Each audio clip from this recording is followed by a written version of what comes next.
अप्पी आमची कलेक्टर या मालिकेच्या पुढच्या भागात आपल्याला पाहायला भेटू शकते की अप्पी कामाला जात असते तेव्हा बापू म्हणतात की अगं अप्प्या थोडंसं काहीतरी खाऊन जा. अप्पी म्हणते की बापू नको, मला आधीच खूप उशीर झाला आहे, तिकडेच मी काहीतरी खाईन. बापू म्हणतात की बरं अप्पे रात्रीचं कसं करशील. तेव्हा अप्पी विचारते हो बापू मी येईन टायमिंगवर. अमोल म्हणतो मा तू आज कुठे निघालीस. अप्पी म्हणते की बाळा बाहेर आज एक कार्यक्रम आहे ना, मी तिकडे निघाली आहे. अमोल म्हणतो की ठीक आहे मा. म्हणून अप्पी बोलते की बरं झालं का आता येते मी. म्हणून ती तिथून निघून जाते.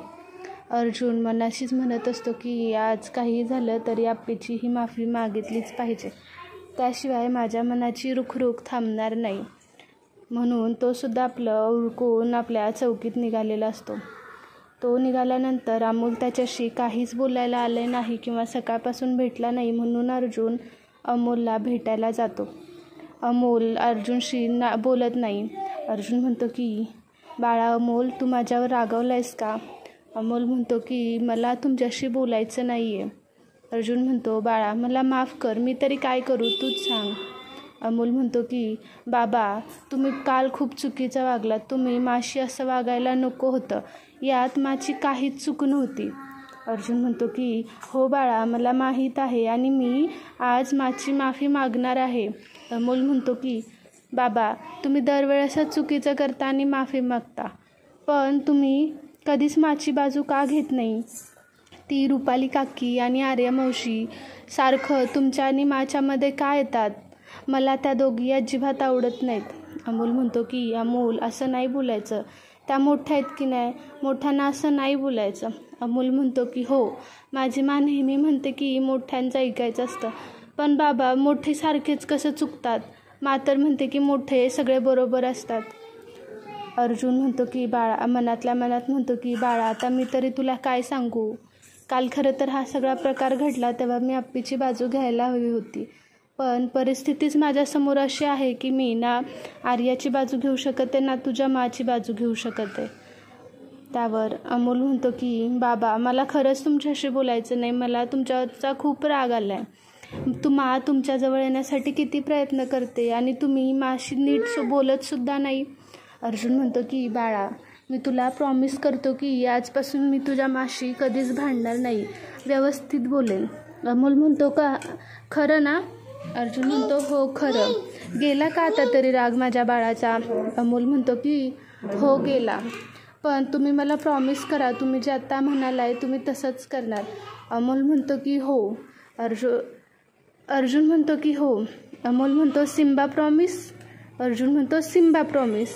असं म्हणल्यानंतर अमोल त्याच्या कडेवर जातो. अर्जुन मनातल्या मनात म्हणतो की आज काही झालं तरी अप्पीच्या ऑफिसमध्ये जाऊन मी तिच्याशी बोलतोच, घरी काय रुपाली बहिणीमुळे बोलता येणार नाही. असं म्हणून तो म्हणतो की अमोल बाळा आता मी चौकीत जातो, मला काम आहे. अमोल म्हणतो की ठीक आहे बाबा. कदम अर्जुन बाहेर आल्यानंतर म्हणतात की अर्जा मी काल काय बोललोस त्यावर तू विचार केलास का. अर्जुन बोलला की हो कदम मी विचार केला आहे, आज मी अप्पीच्या कलेक्टर ऑफिसमध्ये जाऊन अप्पीची माफी मागण्याचं म्हणतोय. त्यावर कदम म्हणतात की अर्जा काहीही कर पण लवकरात लवकर तू एक पर्याय निवड. दोन्ही दगडांवर हात ठेवून तू जास्त काळ चालू शकत नाही आणि तसं केलंस तरी सगळ्यात जास्त त्रास तुला आणि अप्पीला होईल. अर्जुन म्हणतो की कदम मी आर्याशी लग्न करणार आहे हे फिक्स आहे, पण जे काल काही अप्पीसोबत झालं ते व्हायला नको होतं म्हणून मी चौकीत निघालेलो आहे. मी आता जाऊ का. कदम म्हणतात की ठीक आहे. कदम मनातल्या मनात म्हणतात की काय देव पण परीक्षा घेतोय आमची काय माहिती. लवकर माझ्या अर्जाचं एकदा रांकाला लागलं की मी रिकामा झालो. असं म्हणून आतमध्ये जातात. आतमध्ये गेल्यानंतर रुपाली मोना किचनमध्ये काम करत असतात. त्या एकमेकींशी बोलत असतात की काय हो आज काय झालं आहे, सगळे शांत शांत आहेत. रुपाली म्हणते की अगं काल केलेला तमाशा जरा जास्तच झाला वाटतं. रुपाली म्हणते की अमोलच्या पुढे खरं तर इथून पुढे आपण भांडण नाही करायचं. त्यावर मोना म्हणते की आता तुम्हाला काय झालं, तुम्ही का आज वेगळ्या वागताय. रुपाली म्हणते की काही नाही चल आपण काम करू. रुपाली मनातल्या मनात म्हणते की काही झालं तरी अमोलसमोर मी वाईट नाही होणार, मला अमोलसोबत कधीच वाईट व्हायचं नाही.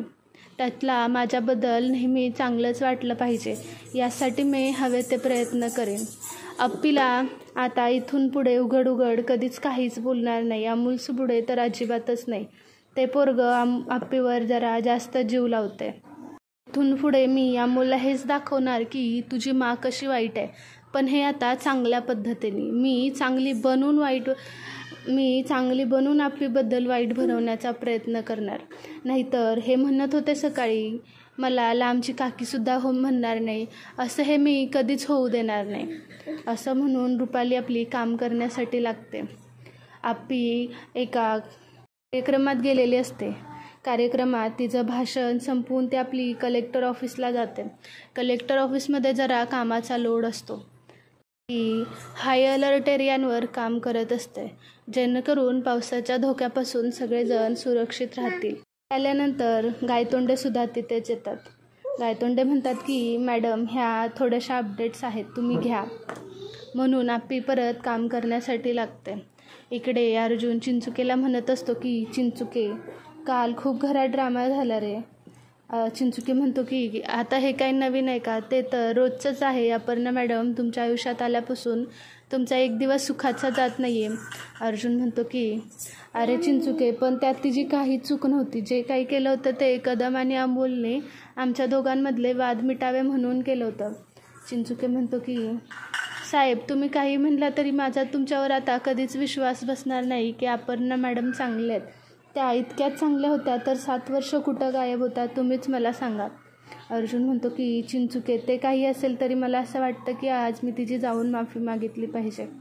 चिंचुके म्हणतो की साहेब, तुम्ही कधी आर्या मॅडमांच्या मनाचा विचार केला आहे का, की तुम्ही तिकडे गेल्यानंतर त्यांच्या मनाला काय वाटेल.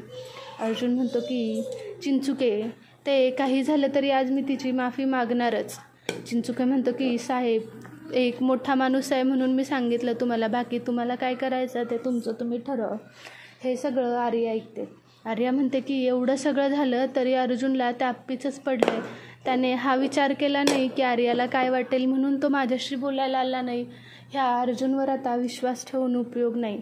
आता लवकरच मला काहीतरी नवीन करावं लागेल, नाहीतर हे कधी माझ्या नाकाखालून एकत्र होतील मला सांगता येणार नाही. ह्या अर्जुनला अप्पीचा जरा जास्तच पुळका आहे ना, त्याला पण अप्पीचं आता मी खरं रूप लवकरच दाखवेन, असं म्हणते आणि ती तिथून निघून जाते. अर्जुन कलेक्टर ऑफिसमध्ये जायला निघतो. कलेक्टर ऑफिसमध्ये गेल्यानंतर गायतोंडेंना म्हणतो की अपर्णा मॅडम आहेत का, मला त्यांच्याशी जरा बोलायचं आहे. गायतोंडे म्हणतात की हो आहेत, 1 मिनटं, मी त्यांना तुमचा निरोप सांगतो. गायतोंडे अप्पीला निरोप सांगायला जातो. तेव्हा गायतोंडे म्हणतात की अहो अपर्णा मॅडम, अर्जुन साहेब तुम्हाला भेटायला आले, त्यांना पाठवू का. अप्पी त्याला टाळण्याचा प्रयत्न करत असते आणि म्हणते की नको, त्याला आत नका पाठवू, त्याला सांगा मला कामाचा लोड आहे. गायतोंडे म्हणतात की अहो मॅडम, पण आत्ता आपण फ्रीच आहोत की. अपर्णा म्हणते की तुम्हाला जेवढं सांगितलं आहे तेवढं करा. गायतोंडे बाहेर जातो आणि अर्जुनला म्हणतो की नाही, जरा हाय अलर्टवर काम करतात ते, त्यामुळे त्या थोड्याशा बिझी चाललेत, कामाचा लोड आहे. यावर अर्जुनला कळतं की अप्पी आपल्याला टाळण्याचा प्रयत्न करत आहे. अर्जुन गायतोंडेला म्हणतो की बरं, अपर्णा मॅडमांना सांगा तुमचं कामाचा लोड संपला की मला सांगा, मी इथेच उभा आहे. असं म्हटल्यानंतर गायतोंडे म्हणतात की साहेब तुम्ही गेला तरी चालेल, मला वाटत नाही आज काय मॅडम रिकामे होतील. अर्जुन म्हणतो की गायतोंडे, तुम्ही फक्त मॅडमांना निरोप सांगा की मी इथेच थांबलेलो आहे. गायतोंडे म्हणतात की ठीक आहे. आज जाऊन गायतोंडे आपल्या अपर्णाला सांगतात की साहेब अजून बाहेरच थांबलेत. अपर्णा मनाशीच म्हणते की अर्जुन, तुला कळत कसं नाही, मला जेव्हा तुझ्यापासून लांब जायचं असतं तेव्हा तू असा जवळ येतो की मला काही कळतच नाही. आणि इथेच आमची कलेक्टरचा भाग संपतो. तुम्हाला आपल्या चॅनलचे अपडेट्स आवडत असतील तर आपल्या चॅनलला लाईक, शेअर, सबस्क्राईब करायला विसरू नका. थँक्यू.